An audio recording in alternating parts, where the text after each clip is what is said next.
Hi, students. Let's get started with the subject Hindi. Chapter 9 न्याय। रंगमंच पर राजोद्यान का एक दृश्य। संध्याकाल। मंच पर लालिमा। किरणें चित्र बनाती हैं। पुष्प झूमते हैं। दूर नेपथ्य में वन से लौटती गायों का स्वर उठता हुआ।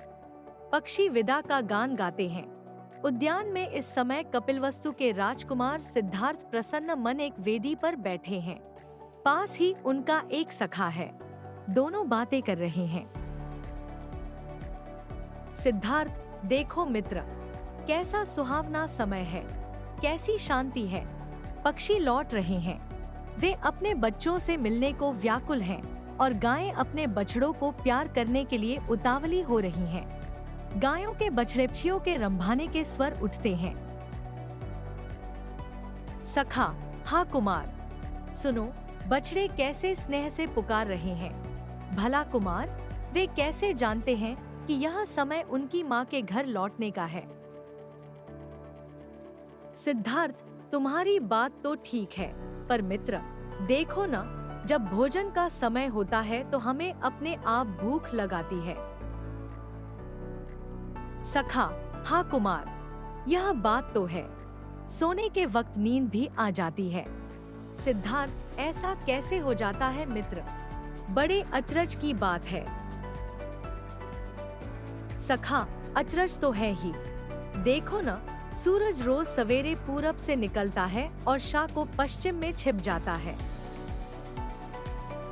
सिद्धार्थ, और गर्मी हर साल एक ही समय पर शुरू होती है।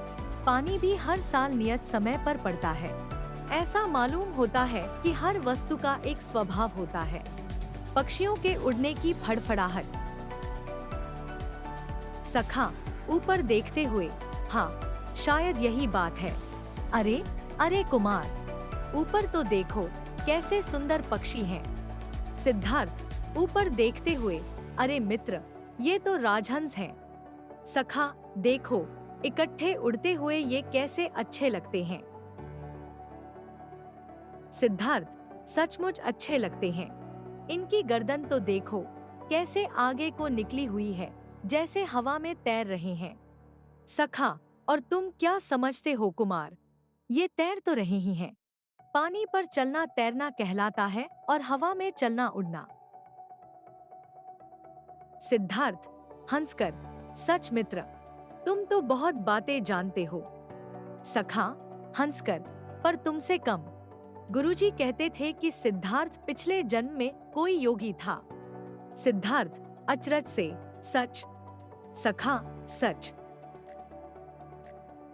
सिद्धार्थ, ऊपर देखते देखते, अच्छी बात है, मैं गुरुजी से पूछूंगा, योगी किसे कहते हैं। अरे मित्र, देखो, यह क्या हुआ। सखा, घबराकर, क्या हुआ कुमार? अरे, यह किसने तीर चलाया? सिद्धार्थ, उतावला, और उस पक्षी को देखो, वह किस तेजी से धरती पर गिर रहा है। सखा, उसी तरह वह घायल हो गया है। उसकी चीख तो सुनो, और बाकी पक्षी कैसे लेकर भाग रहे हैं। हंस की चीख, उसका भूमि पर आते हुए दिखाई देना। सिद्धार्थ आगे बढ़ते हैं। हंस उनकी गोदी में आ गिरता है। उसके शरीर में तीर लगा हुआ है और खून बह रहा है। कुमार करुणा से भरकर उसे संभालते हैं। सिद्धार्थ, किस निर्दयी ने इस भोले भाले पक्षी को घायल किया है? इसने किसी का क्या बिगाड़ा था? सखा, यह सुंदर जो है, प्यारा जो लगता है। सिद्धार्थ, तीर निकालते हुए, क्यों, क्या सुंदर होना पाप है? क्या प्यारा लगना बुरा है? माँ जब मुझसे कहती है, सिद्धार्थ, तुम कितने प्यारे हो, तो वे मुझे मारती नहीं, बल्कि और भी ज्यादा प्यार करती हैं। तीर निकल जाने पर हंस सुख मानता है और बड़े अनुराग से कुमार की गोदी में चिपक जाता है। कुमार स्नेह से उसके शरीर पर हाथ फेरते हैं। सिद्धार्थ, क्या तुम्हारा मन इसको मारने को चाहता है? सखा, का पता सा कुमार। सिद्धार्थ, बताओ सखे, देखो तो, इसकी आंखें कितनी भोली हैं। इसको छूने में कितना स्नेह पैदा होता है। सखा सांस खींचकर, नहीं कुमार, मैं इसको नहीं मार सकूंगा। सिद्धार्थ, तुम ही नहीं मित्र, कोई भी व्यक्ति जिसके पास हृदय है इन निर्दोष पक्षियों को नहीं मार सकेगा। लेकिन हाँ, तुम दौड़कर राजवैद्य से मरहम तो ले आओ। सखा, अभी जाता हूँ। सखा जाता है। तभी कुमार देवदत्त तेजी से आते हैं। देवदत्त, अभी मैंने एक उड़ते हुए हंस को तीर मारकर नीचे गिराया था। मैंने अपनी आंखों से उसे गिरते देखा था। वह इधर कहीं आया है। हंसकर, कुमार, मेरा लक्ष्य अब पूरी तरह सध गया है। कल मैं गुरुजी से कहूंगा तो वे कितने प्रसन्न होंगे। तुम मेरी गवाही दोगे ना? सिद्धार्थ, हाँ, मैं तुम्हारी गवाही दूंगा देवदत्त। तुमने एक निर्दोष पक्षी को मारने का प्रयास किया है।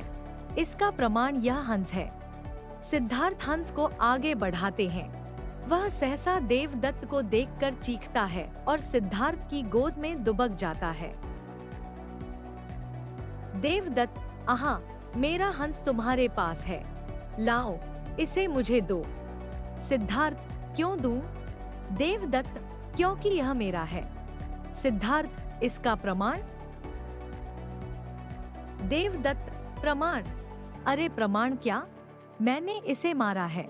इसके शरीर में मेरा तीर लगा है। सिद्धार्थ, तुमने मारा है परंतु मैंने बचाया है, इसलिए यह हंस मेरा है। मैं तुम्हें नहीं दूंगा। देवदत्त, तुम्हें देना होगा। सिद्धार्थ, सिद्धार्थ, मैं नहीं दूंगा। देवदत्त, देवदत्त, तुम राजकुमार हो इसलिए धौंस जमाना चाहते हो, पर यह न भूलना, मैं भी राजकुमार हूँ।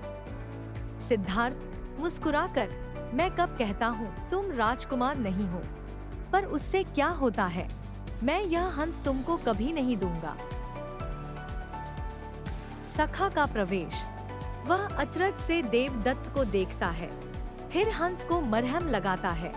हंस फड़फड़ाता है, गोदी में चिपक जाता है और फिर शांत हो जाता है। देवदत्त, कुमार, मैं हंस लेकर छोड़ूंगा, यह मेरा है। सिद्धार्थ, देखा जाएगा।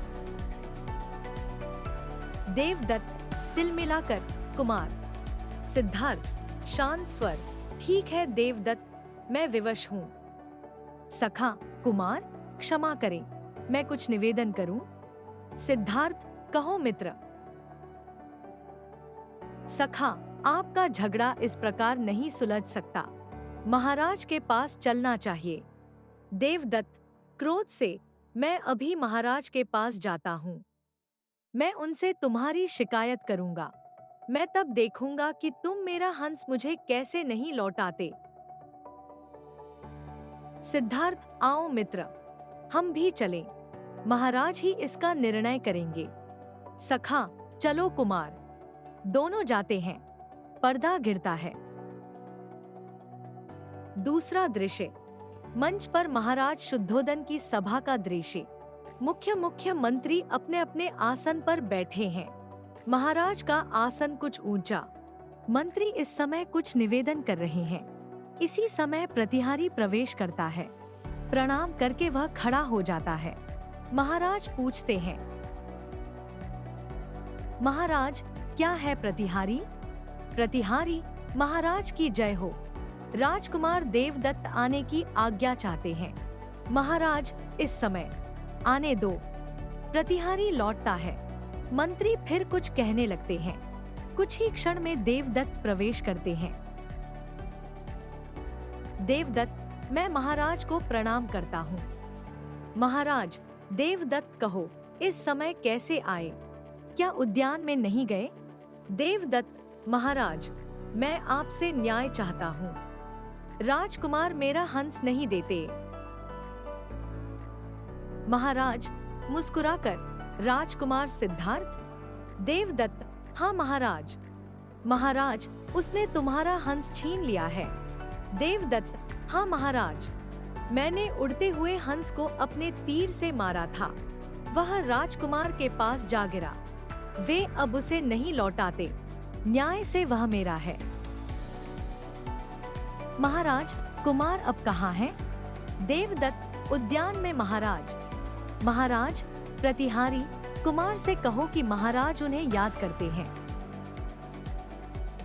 प्रतिहारी, जो आज्ञा महाराज। प्रतिहारी प्रणाम करके मुड़ता है कि तभी राजकुमार सिद्धार्थ हंस को गोद में लिए वहां प्रवेश करते हैं। सिद्धार्थ आपको प्रणाम करता है महाराज। सखा, मैं भी महाराज को प्रणाम करता हूँ। महाराज, सिद्धार्थ, देवदत्त कहता है कि तुमने उसका हंस छीना है। क्या यह ठीक है? यह जो हंस तुम्हारी गोद में है, क्या यह वही हंस है? सिद्धार्थ, जी महाराज, वही है। महाराज, क्या यह देवदत्त का है? सिद्धार्थ, जी नहीं, यह मेरा है। देवदत्त, महाराज, यह हंस मेरा है, इसको मेरा तीर लगा है। महाराज, शांत देवदत्त, क्रोध मत करो। तुम कहते हो कि यह हंस तुम्हारा है क्योंकि तुमने इसका आखेट किया है। देवदत्त, जी महाराज। महाराज, क्यों? सिद्धार्थ, देवदत्त ठीक कहता है। सिद्धार्थ, जी महाराज, हंस का आखेट देवदत्त ने किया है।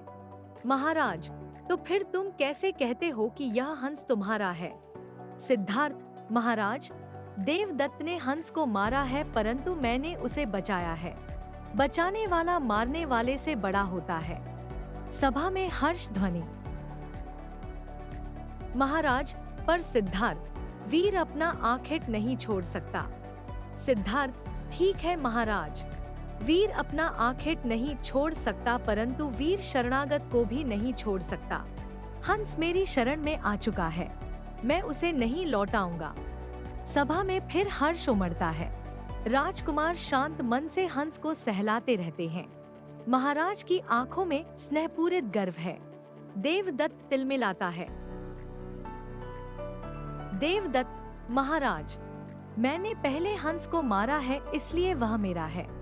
सिद्धार्थ, पहले मारा था तभी तो वह मेरी शरण में आया है, बिना मारे वह मेरी शरण में कैसे आता?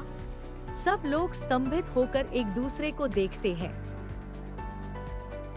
महाराज, मंत्री जी, समस्या जटिल है, आप कुछ रास्ता सुझा सकते हैं? मंत्री, महाराज, समस्या बड़ी आसान है, मुझे आज्ञा दे तो मैं अभी इसका निर्णय किए देता हूँ। महाराज, हर्षित होकर नेकी और पूछ। मंत्री जी, यही तो हम चाहते हैं। मंत्री, तो अभी देखिए महाराज। मुड़कर, कुमार देवदत्त, तुम कहते हो कि हंस तुम्हारा है? देवदत्त, जी हाँ, हंस मेरा है, मैंने उसे तीर मारकर गिराया है। मंत्री, ठीक है। राजकुमार सिद्धार्थ, तुम कहते हो कि हंस तुम्हारा है? सिद्धार्थ, जी मंत्री जी, मैंने उसे बचाया है। मंत्री, ठीक है।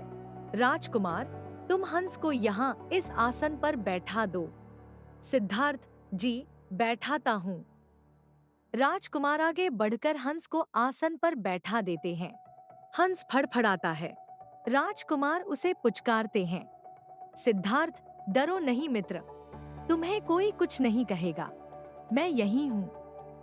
पीछे हट जाते हैं। मंत्री, कुमार देवदत्त, हंस यहाँ आसन पर बैठा है, तुम इसे बुलाओ तो। सभा अचरज से भरकर देवदत्त को देखती है। वह आगे बढ़कर हंस को पुचकारता है। देवदत्त, पुचकार कर, आओ, मेरे पास आओ।